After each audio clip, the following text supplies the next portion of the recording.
প্রিয় ফেসবুক বন্ধুরা, সবাই কেমন আছেন?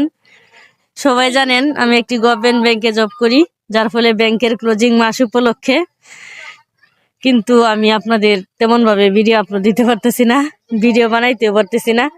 আজকে বিজয় দিবস, তাই বাচ্চাদের নিয়ে একটু বাবার বাড়ি ঘুরতে আসছিলাম।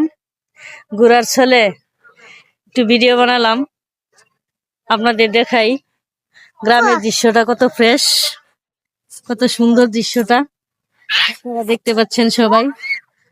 এই যে দূরে আমার বাবা কাজ করতেছে, দেখা যায় খুব সুন্দর ভিউ। এই যে আমার ভাইয়ের মেয়ে, আমার ভাতিজি, সবাই মিললে আমরা বন্ধের মাঝখানে আমরা একটু আড্ডা দিলাম, খেলার ছলে, ঘোরার ছলে। সবাই কিন্তু আমার পেজের সাথেই থাকবেন। ইনশাল্লাহ ক্লোজিং শেষ হলে আবারও নিয়মিত ভিডিও আপলোড দিব, আপনারা আবার ভিডিও দেখতে পাবেন। তো ফেসবুক এমন একটা প্ল্যাটফর্ম যেখানে আমরা সবাই একসাথে মিলেমিশে এগিয়ে যেতে হবে, কেউ কাউকে ছাড়া আমরা যেতে পারবো না। অবশ্যই দিন শেষে রাত্রের বেলা হলেও আমি কিন্তু আপনাদের পরিবারে যাই, যে কমেন্ট রেখে আসি। অবশ্যই সারাদিন আমাকে না পাইলেও রাত্রে অবশ্যই আপনাদের পরিবারে যেয়ে কিন্তু আমি কমেন্ট করে আসব। সবাই আমার পেজের সাথে থাকবেন দয়া করে। আজকে 4-5 দিনে আমার রিচ এনগেজমেন্ট সব লাল হয়ে গেছে, যদিও আমার মনিটাইজেশন পাওয়া পেজ, তারপরেও কিন্তু আমি ভালোভাবে ভিডিও দিতে পারছি না আমার অফিসের ব্যস্ততার জন্য। সবাইকে আসসালামু আলাইকুম।